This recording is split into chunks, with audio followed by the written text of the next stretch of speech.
தாமரை எழுதிய உன்னை மட்டும் உயிர் தொட அனுமதிப்பேன். அனுமதி 8.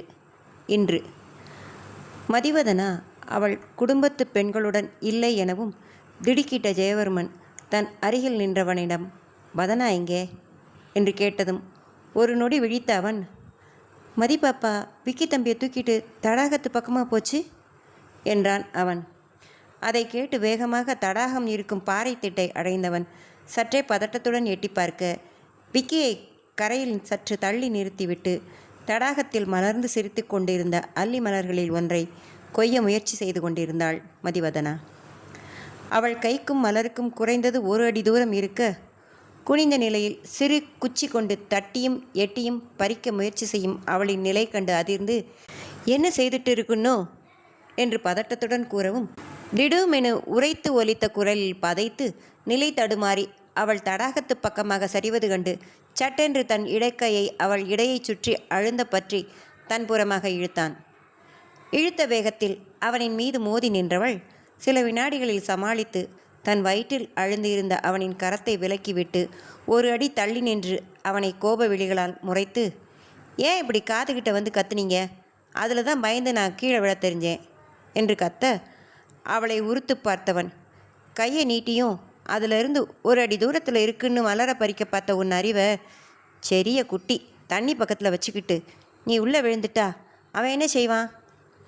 கொடிகளில் கை கால்களை சிக்கிட்டு உன்னால் நீந்த கூட முடியாதுன்னு தெரியாது என்றவன் வேகமாக சென்று விக்கியை தன் கைகளில் தூக்கி கொண்டு மேலே ஏறு என்று அதட்டலாய் சொல்லியவாறு மேலே ஏறினான். அதான் என்னை விட உயரமாக இருக்கீங்க தானே, கையை நீளமாக தானே இருக்குது, இவ்வளோ தூரம் வந்துட்டீங்களே, ஒரு பூ பறித்து கொடுத்தா என்னவா என்று இடுப்பில் கை வைத்தவாறு உறக்கச் சொன்னவள் அவன் மதிக்காமல் மேலே ஏறி சென்று விட்டதைக் கண்டு, பேச்சு மட்டும் காது வர கிழியும் என்று முணுமுணுத்தவாறு மேலே ஏறினாள். வயல் உலாவை முடித்துவிட்டு வந்திருந்த பெண்கள் மற்றும் காவலுக்கு நின்ற ஆட்கள் அனைவரும் மேலேறி வந்த இவர்களை வெறித்து பார்க்க ஜெயவர்மனின் முகம் கடினப்பட்டு இறுகியது.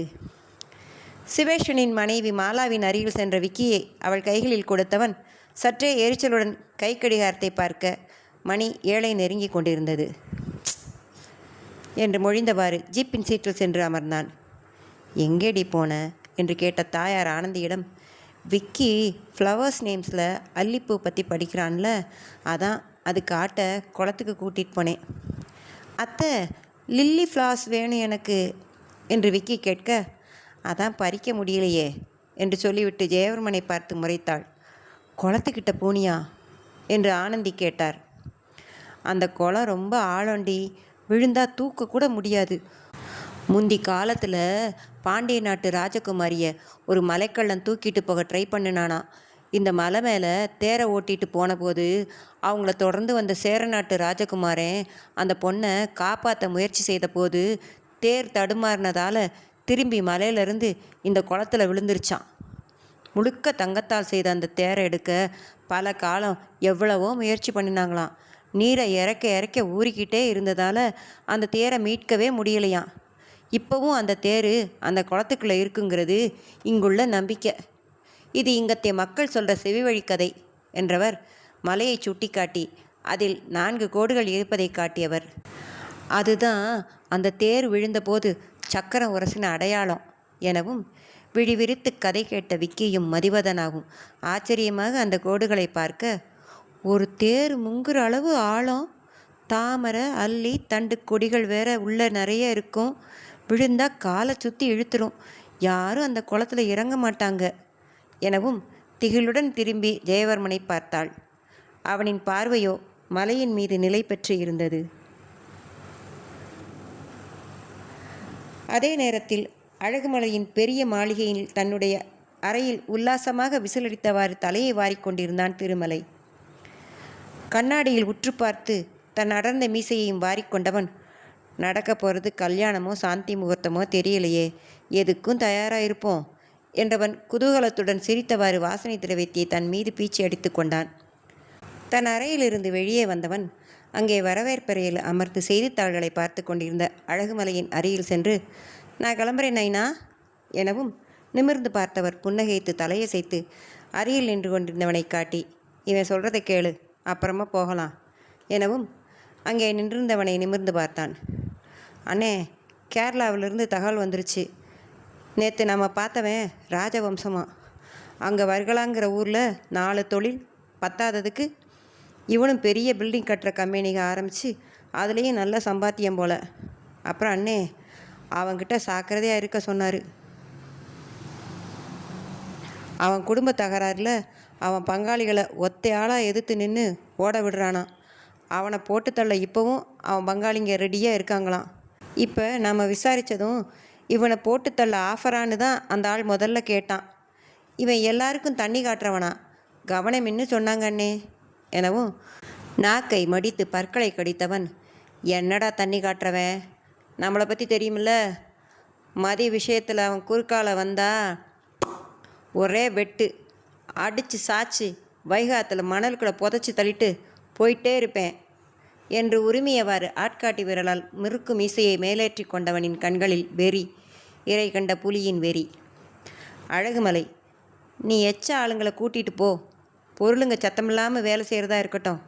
ஆனால் முடிச்சுட்டு அவன் பங்காளிங்க கிட்ட கூட துட்டு தேத்தலாம் போலவே என்று சிரித்தவரின் முகத்தில் குள்ள நரியின் குதூகலம். ஜீப்பின் சீட்டில் சாய்ந்து அமர்ந்து இருந்தவன் அரவம் கேட்டு திரும்பி பார்த்தான். கனிச்சாமி பூஜை முடித்து வந்த சிவேஷ் நண்பனை நோக்கி வேகமாக வந்து சுளித்த புருவங்களுடன் இறுகியிருந்த ஜெயவர்மனின் முகத்தை கண்டு, என்னாச்சு என ஒன்றுமில்லா என்றவன் சற்றே சுதாரித்தவனாய் ஜீப்பை விட்டு இறங்கினான். நண்பனின் முகத்தை பார்த்து கொண்டே, பூஜை ஜாமான்களை எடுத்துக்கிட்டு கிளம்புவோம். மலை மேலே 15 நிமிஷம் நடக்கணும். மலைக்குடி பூசாரி தயாராக இருக்கார் எனவும், இங்கே உன் ஆள் ஒருத்தரை இருக்க வை சிவ். யாராவது வந்தால் உடனே உனக்கு இன்ஃபார்ம் பண்ண சொல்லு. இன்னும் கொஞ்ச நேரத்தில் என் செக்யூரிட்டிஸ் வந்துடுவாங்க என்றவன் யோசனையாக, பூஜை முடிய இன்னும் எவ்வளோ நேரம் எடுக்கும் என கேட்க, இன்னும் 2 மணி நேரத்தில் இங்கேருந்து கிளம்பிடலாம்டா. கோவிலுக்கு வர மலை பக்கமாக ஏதும் வழி இருக்கா எனவும், மலைக்கு அந்த பக்கத்துலேருந்து வர முடியும். அது ரொம்ப சுற்று வழி, காட்டுக்குள்ளே புகுந்து வரணும். அங்கே மலைக்குடிகள் கிராமம் இருக்குது, அது தாண்டி வரணும். ஜெயவர்மன், நீ முன்னே போ, நடுவில் உன் ஃபேமிலி, பின்னாடி ஓக்கஸ் கூட நான் வரேன் என இவர்கள் பேசுவதை புரியாமல் பார்த்து கொண்டிருந்த தன் குடும்பத்தினரை சங்கடமாக பார்த்துவிட்டு ஜெயவர்மனிடம் குனிந்து, ஏண்டா இவ்வளோ வளப்பற பண்ணுற என மெதுவாக கேட்டவனை ஆழ்ந்து பார்த்தான். அழுத்த மிகுந்த குரலில், பொண்ணு மேலேயும் ப்ராப்பர்ட்டிஸ் மேலேயும் ஆசை வச்சவன் என்ன வேணால் பண்ணுவான், நீ போ, நான் பின்னாடியே வரேன் என்றவன் சொன்னது பெரியவரான பிரகதீஸ்வரருக்கு சரியாகப்பட, அந்த தம்பி நம்ம நல்லதுக்குத்தானே சொல்கிறான், அப்படியே செய்வோம் எனவும் அனைவரும் அமைதியாக மலை மீது ஏறும் வழி தொடங்கும் இடம் நோக்கி சென்றனர். சிவேஸ்வர் பெரம்பு பெட்டியை எடுத்து தன் தந்தை கையில் கொடுக்க அவர் அதை மதிவதனாவின் கையில் கொடுத்தார். சற்று கனமாக இருந்ததால் வாள் இருந்த பெட்டியை தான் எடுத்துக்கொண்டான். மேலே ஏறி சிறிது தூரம் தாண்டியதும் வழியில் சிறு சிலையென இருந்த வனக்காளி அம்மனின் முன் எலுமிச்சம்பழங்களை அறுத்து அவளின் காலடியில் பிழிந்துவிட்டு அந்த எலுமிச்சம்பழ தோலிலேயே விளக்கேற்றி வைத்தார் பிரகதீஸ்வரர் மனைவியும் சிவேஸ்வரனின் தாயாருமான உஷாராணி. பிறகு சிறிது தூரம் ஏறியதும் அடர்ந்த மரங்களுக்குள் மறைவாயிருந்த ஒரு பெரிய குடவைவு போல் தென்பட்ட குகைக்குள் இருந்த குலதெய்வ கோவிலை அடைந்தனர். பாதுகாப்பிற்கு வந்தவர்கள் குகை வாசலுக்கு முன்னே இருந்த இடத்தில் நின்று கொள்ள பிரகதீஸ்வரர், ஈஸ்வரபிரபு குடும்பத்தினர் உள்ளே நுழைந்தனர். கோவில் என்றால் மண்டபம், சன்னதி என்றெல்லாம் இல்லை. கிட்டத்தட்ட 3000 சதுர அடி இருந்த இடத்தில் நடுவில் ஒரு பீடத்தில் சிறிய அம்மனின் சிலை, ஒரு புறம் வித்தியாசமான அமைப்பில் திரிசூலமும், மறுபுறம் 4 அடி உயர கம்பத்தின் மீது பழங்கால உடுக்கை போல தோற்றத்திலான சற்றே பெரிதான ஒரு தாளவாத்தியம் தொங்கிக் கொண்டு இருந்தது. சிரித்து கொண்டிருந்த அம்மனின் அழகிய முகத்திலே இருந்த கண்களில் அவ்வளவு காருண்யம். இதழ்கள் சிரிப்பது போல மலர்ந்து நின்றாலும் அதில் வீரம் தொனித்தது. ஒற்றை காலை மடித்து ஒரு காலை தரையில் இருந்த சீறி படமெடுத்தாடும் பாம்பின் தலை மீது வைத்திருந்தாள். வலக்கை சின்முத்திரை காட்டி நிற்க, இடக்கை அபயஹஸ்தம் காட்டி நின்றது. இளம் வயதினரான மதி, மாலா, விக்கி ஆர்வத்துடன் எல்லாவற்றையும் பார்த்து கொண்டிருந்தனர். மதி எப்போதோ சிறு வயதில் வந்தது. எனவே எல்லாமே புதிதாக தெரிய அவளும் ஆர்வத்துடன் சுற்றி சுற்றி பார்த்து கொண்டிருந்தாள். பெரியவர்கள் அனைவரும் ஆங்காங்கு இருந்த பாறை திண்டுகளில் அமர, பெண்கள் தரையில் ஒரு விரிப்பை விரித்து அமர்ந்தனர். அங்கே ஏற்கனவே மலைக்குடியைச் சேர்ந்தவரான பூசாரி மற்றும் அருகிருந்த மலை கிராமத்து பெண்கள் சிலரும் இருந்தனர். அழகாக சுத்தம் செய்யப்பட்ட குகையும் அரிசி மாவு கோலங்களும் அவர்கள் கைங்கரியம் என்று அறிந்த உஷாராணி அவர்களை பார்த்து நட்பாய் புன்னகைத்து நலம் விசாரித்து பேசினார். காவலுக்கு வந்திருந்த வேலையாட்கள் பூஜை பொருட்களை கொண்டு வந்து வைத்துவிட்டு வெளியே சென்று நின்று கொண்டனர்.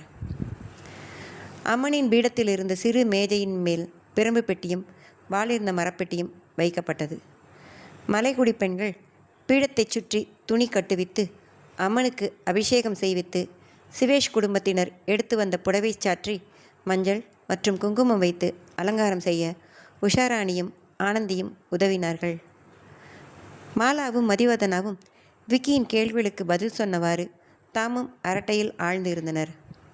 சிவேஷ் சென்று ஜெயவர்மனை உள்ளே அழைக்க வர மறுத்த ஜெயவர்மனிடம், உனக்கு ஒரு சர்ப்ரைஸ் காட்டேன்னு சொன்னேன்ல, வா என்று உள்ளே இழுத்துச் சென்றான்.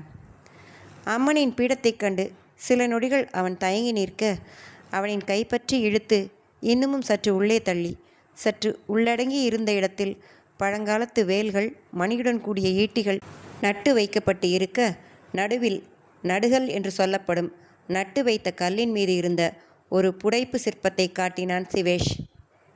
இவர் முகத்தை பாத்தியா? என் முகத்தை போலவே இல்லை எனவும் ஜெயவர்மனும் உற்று உற்று பார்த்தும் முகமே புலப்படவில்லை. ஆனாலும் ஆமாம் என்பது போல் தலையசைத்து கொண்டான். இதை பாரே என்று காட்ட பக்கச் சுவற்றில் 80% அழிந்த நிலையில் பல நூற்றாண்டுகளை கடந்த ஓவியம் இருந்தது. அதில் ஒரு பெண்ணரசியின் உருவமும் மகுடம் இடைவாள் தரித்த மன்னன் உருவமும் இருப்பதைக் கண்டு உற்று நோக்கியவன் மின்சாரம் தாக்கியவன் போல் அதிர்ந்தான். பெண்ணின் உருவத்தில் ஒரு கண்ணும் அதரமும் மட்டும் புலப்பட, அழிந்தும் அழியா நிலையில் இருந்த ஆணின் உருவத்தில் ஒரு பக்க முகம் மட்டும் தெரிந்தது. பேச்சற்று நின்று ராஜா ஜெயவர்மனின் காதுக்கருகில் சிவேஸ்வரனின் குரல் ஒலித்தது. அது உன்முகம் போலவே இருக்குல்ல?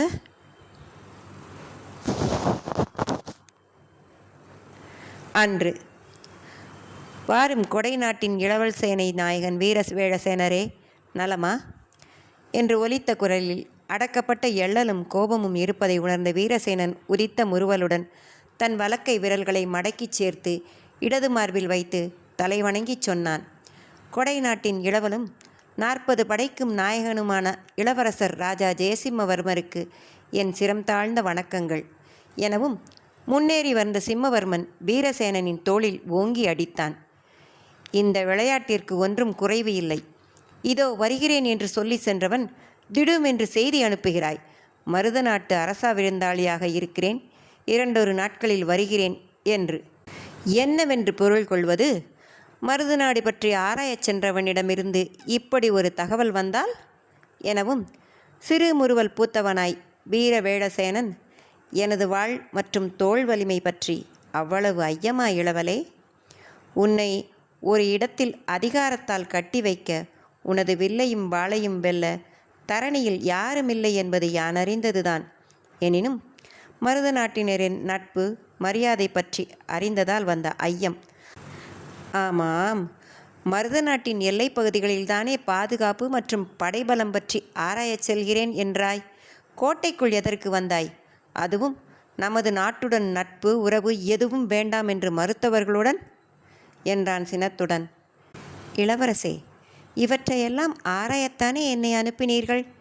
எனக்கென்னவோ அந்த நிகழ்வில் ஏதோ குழப்பம் நடந்திருக்கிறது என்று தோன்றுகிறது என்றான் தன் முகவாயை தடவியவாறு. வேளா, மருத நாடு மற்றும் கொடை நாட்டின் வடக்கில் உள்ள களவா நாடு வேந்தன் முத்துவடுகநாதன் கை ஓங்கி வருகிறது. ஆனைமலை குடிகளும் அரசிற்கு எதிராக செயல்படுவது போல் தெரிகிறது.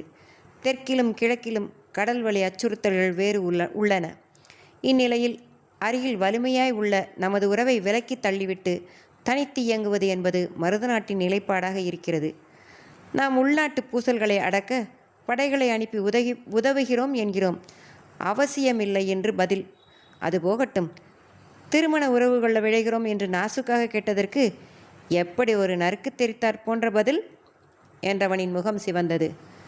நமது நட்பையும் ஏற்கவில்லை, உறவையும் ஏற்கவில்லை. இதை திமிர் என்று கொள்வதா, அலட்சியம் என்று கொள்வதா? இளவலே, கோபம் வேண்டாம். மருத நாட்டில் ஆட்சியும் பாதுகாப்பும் சிறப்பாகவே இருக்கின்றன. காவல் படையும் பலம் பொருந்தியதாக உள்ளது. அதனால் உதவியை மறுத்திருக்கலாம். எல்லாவற்றிற்கும் மேலாக மக்களின் அன்பும் நம்பிக்கையும் மருத நாட்டின் அரச குடும்பத்தின் மேல் உள்ளது. அதுவும் இளவரசியின் மேல் அவர்களின் அன்பு அளப்பரியது. அதுதான் வேளா வியப்பாக இருக்கிறது. ஒரு சிறு பெண் எல்லாவற்றையும் கட்டுக்குள் வைத்திருக்கிறாள். அவள் பேசும் வார்த்தைக்கு மறுவார்த்தையே கிடையாது போலும். இளவரசே, இளவரசியார் மருதநாடு அரசருக்கு நிகராக மக்களின் அன்பை, காவல் வீரர்கள் மற்றும் ஊர் தலைவர்களின் மதிப்பை கூட பெற்றுள்ளார்கள். நான் பார்த்தவரை அவர்கள் வீரத்திலோ விவேகத்திலோ அன்பிலோ சளைத்தவர்கள் அல்லர். மக்களுக்கு ஒரு துன்பம் நேர்வதைக் கண்டால் தானே முன்னின்று அதை களைய நினைக்கிறார்கள். அவர்களின் வாழ்த்திறமை மற்றும் போர்த்திறமை கண்டு நான் வியந்தே போனேன் என்ற வீரசேனனின் குரலில் இருந்த பரவசம் கண்டு முகம் சுருங்கி பொறாமை வழியும் குரலில், ஏதேது விட்டால் கொடைநாட்டின் சேனை நாயகன் பொறுப்பை விட்டுவிட்டு இங்கே இளவரசியின் மெய்க்காவல் படையில் சேர்ந்து கொள்வாய் போலவே எனவும் முறுவலுடன் சிம்மவர்மனை நிமிர்ந்து பார்த்தான் வீரவேளசேனன். சேர்ந்திருப்பேன். இளவரசன் ஜெயசிம்மவர்மன் என் தலைவனாக தோழனாக இல்லாது இருந்தால். இப்போதும் என்னை பொருட்டே இங்கு என் நிலை பற்றி கலங்கியே தங்களுக்கு பிடிக்காத இந்த கோட்டைக்குள் நுழைந்தீர்கள் என்று நான் அறிவேன் என பெருமிதமும் தோழமையும் வழியும் குரலில் கூறியவன் தொடர்ந்து, சற்று பொறுங்கள். இளவரசிக்கு மன்னருக்கு நாம் புரிய வைப்போம் இளவலே. மருத நாட்டில் சூழ்ந்திருக்கும் அபாயங்களை நம்முடன் நட்பாக இருப்பது, தங்களுடன் இணைவது அவர்களுக்கு நன்மையே தரும் என்பதை புரிய வைப்போம் என்றவன் தொடர்ந்து முன்தினம் வேளாளர்கள் கிராமத்தில் நடந்த மலைக்கொள்ளையர்கள் தாக்குதல் பற்றியும் அவர்களை சந்திராம்பிகை எதிர்கொண்ட தீரத்தையும் விவரித்தான். கொள்ளையர் தலைவன் சூளுறுத்ததை பற்றி, அம்மக்களின் அன்பையும் தனக்கு காயம்பட்ட நிலையிலும் அந்த சூழ்நிலையிலும் அடுத்து கிராமத்தை சீர் செய்வது பற்றி அவளின் யோசனைகளையும் பாதுகாப்பிற்கு மேற்கொள்ளப்பட்ட ஏற்பாடுகளையும் கூறினான். கேட்க கேட்க இளவரசர் முகத்தில் எரிச்சலும் சிடுசிடுப்பும் குறைந்து யோசனை குடிகொள்ள ஆரம்பித்தது. இவ்வளவும் அறிந்தவள், மதிநுட்பம் கொண்டவள், ஏன் சூழ்ந்து வரும் எதிரிகளை புரிந்து கொள்ள மறுக்கிறாள்? கொடைநாட்டினோடு இணைவது மருதநாடு பாதுகாப்பிற்கும் நன்மைதான் பயக்கும் என்பதை ஏன் ஏற்றுக்கொள்ள மறுக்கிறாள் என்றான் முகவாயை தடவியவாறு. அதற்கு ஏதேனும் காரணம் இருக்கக்கூடும் இளவரசே. அவர்கள் எதையும் ஆராய்ந்து சீர் செய்யும் நிர்வாகத் திறமை உடையவர்கள், கணப்பொழுதில் முடிவெடுப்பவர்கள், அதே நேரம் ஆழ்ந்த சிந்தனை உடையவர்கள். சற்று பொறுமையாக இருந்து அவர்கள் மனக்கிடக்கை அறிவது இரு நாட்டிற்கும் நலம் பயக்கும். அதனாலேயே நான் தங்களுக்கு அவ்வாறு செய்தி அனுப்பினேன்.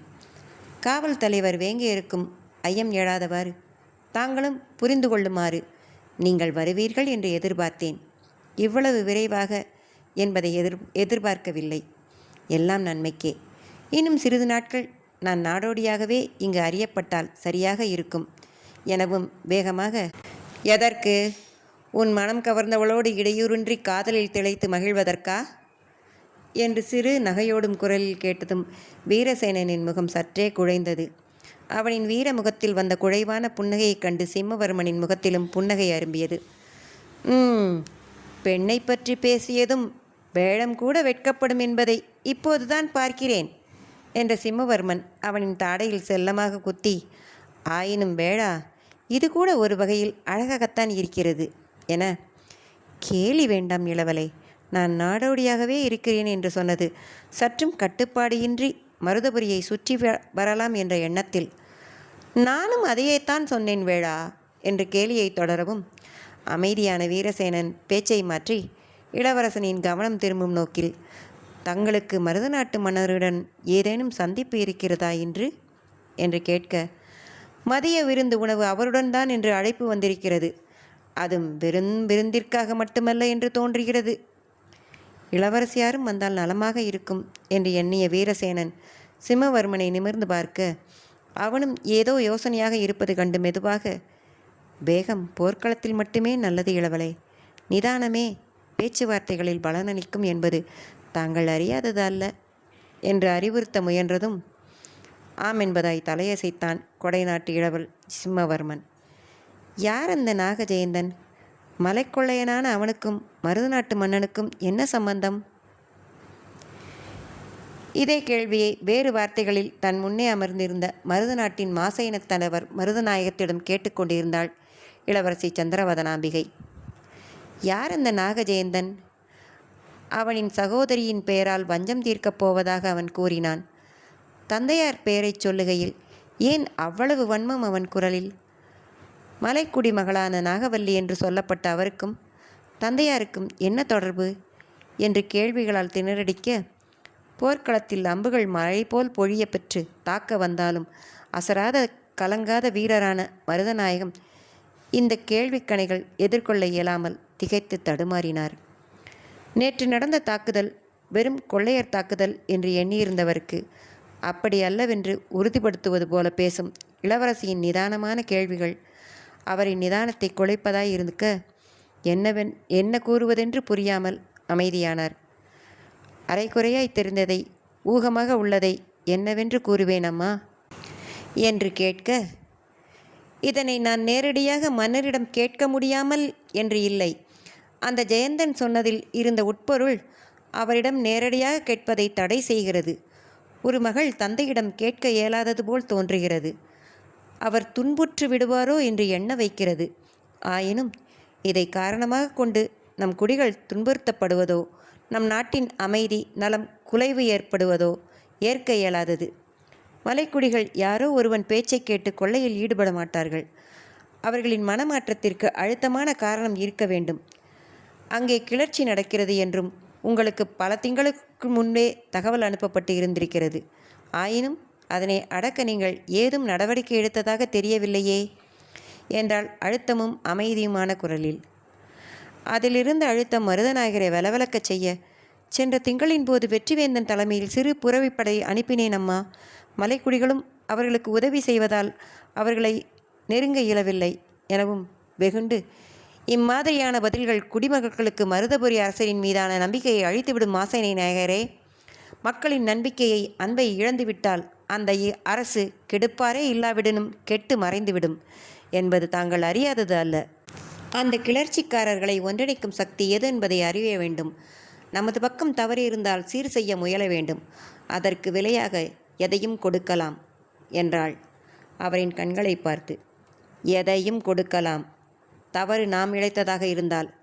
அல்லாது நியாயம் நம் பக்கம் இருந்தால் நாகத்தை நகங்களால் பற்றி தன் கால்களாலே நசுக்கி உணவாக கொள்ளும் வல்லூருவாக மாறி அவர்களை அழித்து ஒழிக்க வேண்டும்.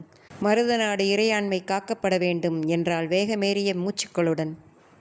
வடக்கில் கழவ நாட்டு வேந்தன் படை வந்து வளைக்க எண்ணினால் மேற்கே கொடைநாட்டு வேந்தர் மணமாலை கொண்டு வளைக்க எண்ணுகிறார்.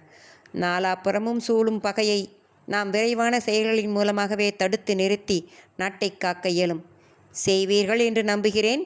மன்னருடன் பேசி ஆவண செய்யுங்கள் என்று ஆணை தெரிக்கும் குரலில் கூறினாள் இளவரசி சந்திரவதனாம்பிகை. தொடரும்.